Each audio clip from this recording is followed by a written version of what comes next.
বাগেরহাটের মোরেলগঞ্জে জাতীয় সাংবাদিক সংস্থার ৪৪তম প্রতিষ্ঠাবার্ষিকী উদযাপন উপলক্ষে বর্ণাঢ্য র্যালি, দোয়া ও আলোচনা সভা অনুষ্ঠিত হয়েছে।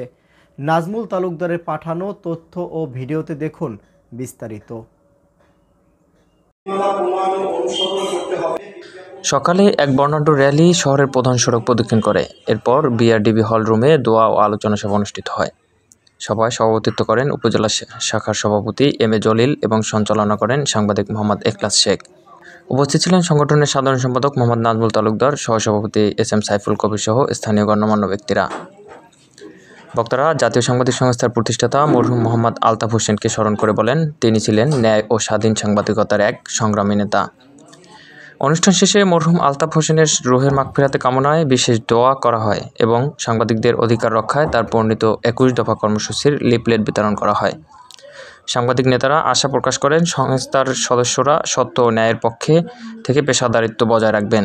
মোহাম্মদ নাজমুল, মোরেলগঞ্জ।